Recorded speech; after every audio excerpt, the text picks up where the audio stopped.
नमस्कार। आप सभी का स्वागत है हमारे चैनल पे। और आप लोगों से गुजारिश है कि ज़्यादा से ज़्यादा लोग सब्सक्राइब करें ताकि हमारा चैनल थोड़ा सा आगे बढ़े। आप लोग का सहयोग की ज़रूरत है। हमारे पास संसाधनों की कमी है जिसकी वजह से हमें बाहर वीडियो शूट करना पड़ता है, लेकिन फिर भी हम अपने समाज की बात आप लोग के सामने हम रखने की कोशिश करते हैं। साथियों, हम आप लोगों से बात करना चाहते हैं।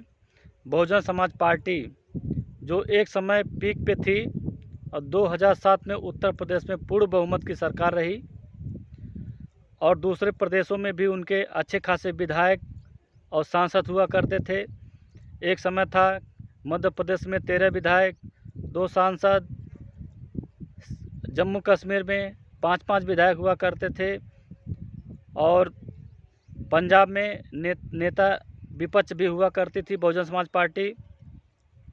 तो क्या कारण ऐसा रहा जिसकी वजह से बहुजन समाज पार्टी इस समय काफ़ी नीचे आ गई है, खासकर उत्तर प्रदेश में। कभी कोई सपने में भी नहीं सोचा था कि कोई एक विधायक जीत पाएगा विधानसभा चुनाव में। ऐसा तो पहली बार भी नहीं हुआ था जब पार्टी का गठन हुआ और चुनाव लड़ा गया था, तो ऐसा भी नहीं हुआ था कि इस कदर हो जाएगा। हालांकि वोटों के परसेंटेज के हिसाब से देखा जाए तो लगभग 13% वोट आए थे और 13% वोट कम नहीं होते हैं। लेकिन जो बहुजन समाज पार्टी एक मिशनरी पार्टी है, मिशन से लोग जुड़े हुए हैं, विचारधारा की पार्टी है, वो पार्टी इतना नीचे लेवल पे क्यों जा रही है, इसमें थोड़ा सा हम प्रकाश डालते हैं। ये हमारा निजी राय है और आप लोग कमेंट करके बताइएगा क्या हमारी बातें सच होती हैं कि नहीं। लेकिन फिर एक बार आपसे गुजारिश है कि हमारे चैनल को सब्सक्राइब जरूर करें। तो साथियों, आप मीडिया और सोशल मीडिया पे बहुत सुनते होंगे कि किताबों का बोझ। तो किताबों का क्या खेल है, इसके बारे में थोड़ा सा हम आप लोग को बताना चाहते हैं। हर बार यही बात आती है कि किताबें बहुजन समाज पार्टी किताबें।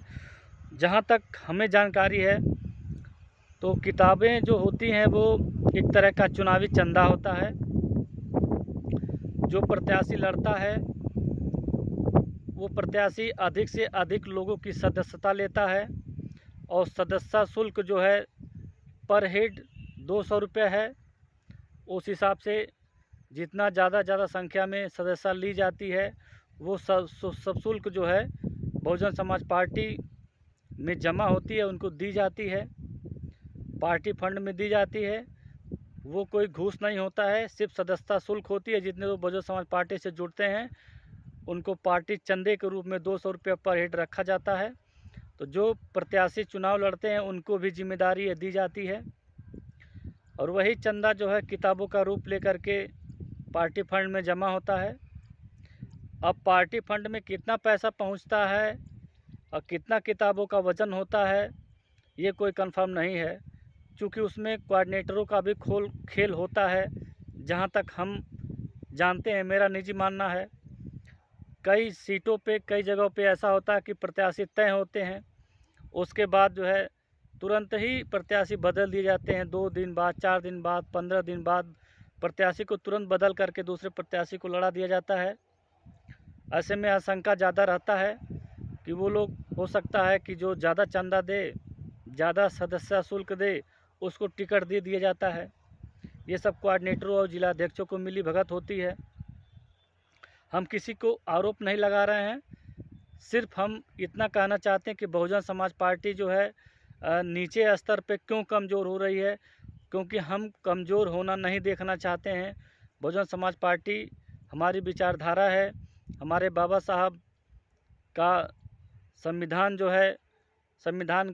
जो आगे बढ़ाना है और माननीय कांशीराम जी का जो पौधा लगाया हुआ है बहुजन समाज पार्टी, उसको हमें काफ़ी आगे ले जाना है। तो जहाँ पे हमें कमियाँ दिखेंगी वो आप लोगों के सामने हम शेयर करना चाहते हैं। इसमें अपनी आप लोग राय दीजिएगा कि क्या सही है क्या गलत है। अभी इस बार 2024 में जो सांसदों का 2-4-6 लोग का नाम आया है, इसमें करीब 2 लोग का नाम फिर बदल दिया गया है। अब आप ही लोग बताइए कि 5 दिन के अंदर में कैसे टिकट दूसरे को दे दिया जाएगा। कुछ दिन पहले, करीब 1 हफ्ते 10 दिन पहले टिकट का अनाउंस हो गया 2 सीटों पे कि ये चुनाव लड़ेंगे और 5 दिन के बाद फिर फैसला बदल दिया गया कि नहीं, उनको ना दे करके दूसरे को दे दिया जाए। तो क्या ऐसा नहीं हो सकता है कि उन प्रत्याशियों को होल्ड पे रखा जाए, जो प्रत्याशी दावेदार हो रहे हैं उनको होल्ड पे रखा जाए और जब समय आए तभी उनको टिकट दे दिया जाए। ऐसे में पार्टी में फूट भी होती है। पहले जिन प्रत्याशियों को आपने टिकट दिया उसका टिकट काट करके अगर आप दूसरे को देते हैं तो दूसरा वाला प्रत्याशी क्या करेगा, विरोध करता है। उनके जो समर्थक होते हैं वो विरोध करते हैं, तो वो भी पार्टी का नुकसान ही होता है, कैसे भी हो। तो साथियों, हम आप लोग से यही कहना चाहते हैं कि इसमें कोऑर्डिनेटरों की भी मिली भगत रहती है। जो किताबों का लेन देन होता है या प्रत्याशी को बदलना होता है, उनकी भूमिका होती है, जबकि कोऑर्डिनेटर की ही बहन जी सुनती हैं। टिकट बंटवारे में, टिकट देने में सबसे ज़्यादा अहम भूमिका जो होती है वो कोऑर्डिनेटरों की होती है। और कोऑर्डिनेटर अगर पार्टी मूवमेंट को हल्का कर रहे हैं तो इसका सबसे बड़ा रीज़न एक ही है, वो किताबों का वज़न है। अगर मान लीजिए, आपको आसान भाषा में समझा देना चाहते हैं कि अगर कोई प्रत्याशी 10 रुपये कोऑर्डिनेटर को देता है पार्टी फंड में जमा करने के लिए, चुनावी चंदे के लिए, तो क्या वो 10 रुपये पार्टी फंड में जाता है कि 5 रुपये जाता है कि 3 रुपये जाता है कि 2 रुपये जाता है? लेकिन बदनाम कौन होता है? बहन जी। जितने भी नेता जाते हैं लगभग सारे लोग का यही आरोप होता है कि बहन जी जो है पैसा लेकर के टिकट देती हैं, पैसा लेकर टिकट देती हैं। बहन जी तो बदनाम होती हैं, लेकिन क्या ये सही बात है कि बहन जी ही सब कुछ लेती हैं पैसा? ये गलत बात है। बहन जी कोई 1 रुपया किसी से कोई नहीं लेती हैं।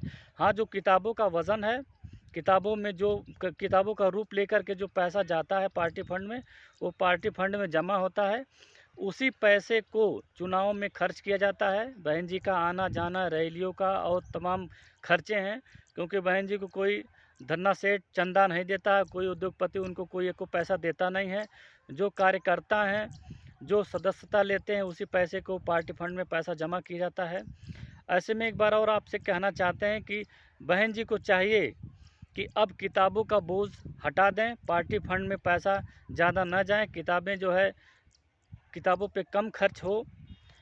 हाँ, जो सदस्यता शुल्क है उसे जारी रखें, जो स्वेच्छा से देना चाहता है पार्टी फंड में वो दे, और देना भी चाहिए, क्योंकि अगर मिशन को आगे बढ़ाना है तो पार्टी में चंदा दिया जाएगा। हम लोग भी देते हैं, ऐसा नहीं, जो भी हमारे पास व्यवस्था होती है हम लोग भी पार्टी फंड में पैसा देते हैं सदस्यता शुल्क के नाम पे, और अपना जनाधार भी अपने पार्टी का बढ़ाते हैं।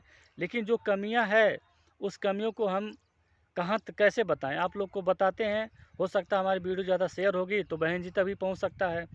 ऐसे में किताबों का वज़न कम हो, कोऑर्डिनेटरों की भूमिका थोड़ी सी कम हो, इसमें आकाश आनंद उसमें इंटरफेयर करें, जहाँ तक हो पाए उस प्रत्याशी के बारे में अच्छी तरह से पता कर लें, उसके बाद टिकटों का ऐलान करें। ऐसा नहीं कि आप ऐलान कर दिए और 5 दिन बाद आप टिकट काट करके किसी और को दे दीजिए, फिर पार्टी में विरोध होता है।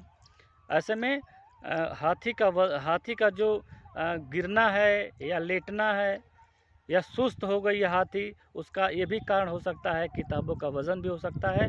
इस बार हम चाहेंगे बहन जी से, अगर जिसको भी टिकट दिया जाए वो मिशनरी के साथी हों। हालांकि बहन जी बहुत लोग को जिता करके जहां उनको भेजना चाहिए था वहां भेजी, उनको सम्मान दी, उनको पद मिल गया, सांसद हो गए, विधायक हो गए, मंत्री हो गए, तो बहन जी का साथ छोड़ करके दूसरी पार्टी में चले गए। ये तो सच है, लेकिन फिर भी हम चाहते हैं कि जो पक्के मिशनरी साथी हैं उनको टिकट दे दिया जाए। तो हो सकता है कि इस चुनाव में अगर बहन जी अकेली लड़ेंगी तो भी उनकी सांसद जीतने के पूरे चांस हैं। और एक बात और आपसे कहना चाहते हैं कि 122 सीट जो है पूरे देश में ऐसी है जहां पे मायावती का सीधा जो है संपर्क है। 122 सीटों पे वो दखल देती हैं, कहीं ज़्यादा परसेंटेज है, कहीं कम परसेंटेज है, लेकिन बहन जी का जनाधार है 122 सीटों पे है। लेकिन फिर भी बहन जी का हाथी सुस्त हो गया है। हम लोग उस पर लगे हुए हैं, क्योंकि सोशल मीडिया का ज़माना है, मीडिया का ज़माना है। ऐसे में बहन जी के पास कोई ऐसा स्रोत नहीं है, IT सेल नहीं है जिसका उनका प्रचार किया जाए। उनका हमेशा दुष्प्रचार ही किया जाता है, जो मनवादी मीडिया लोग बैठे हुए हैं। तो साथियों, हम सिर्फ यही इतना उस बात पे नहीं जाना चाहते, इतना कहना चाहते हैं कि बहन जी किताबों का वज़न कम करें और जितने भी हो सके मिशनरी साथी को जो है टिकट देने का काम करें, जो पार्टी में रुक करके पार्टी हित में काम करें, पार्टी को आगे ले जाने का काम करें। आज एक विधायक उत्तर प्रदेश में है तो क्या हुआ, दूसरे प्रदेश में तो हैं, उत्तराखंड में 2 हैं, राजस्थान में 2 हैं, और भी बढ़ेंगे, उम्मीद लगाए बैठे हैं जितने भी मिशनरी साथी हैं, जो भी मिशन से जुड़े हुए हैं। क्योंकि बहुजन समाज पार्टी एक विचारधारा की पार्टी है, बिना विचारधारा का कोई पार्टी नहीं आगे बढ़ सकती है। देख लीजिए, इसका वोट 8% है, वो विधानसभा में 35% वोट पा रहे हैं। और जिनका जो है विचारधारा आगे है और प्रदेश में देश में काफ़ी उनका महत्व है, ऐसे में उनका 13% वोट अभी भी इंटैक्ट खड़ा हुआ है उत्तर प्रदेश में। और बाहर भी कहीं 8%, 4%, 7%, 2% हर जगह इनका वोट पड़ा हुआ है। तो अभी भी रुकेंगे नहीं, झुकेंगे नहीं, आगे बढ़ते रहेंगे। आप साथियों का बहुत बहुत आभार। और एक बात और कहना चाहते हैं कि हमारे चैनल को सब्सक्राइब जरूर करें। धन्यवाद।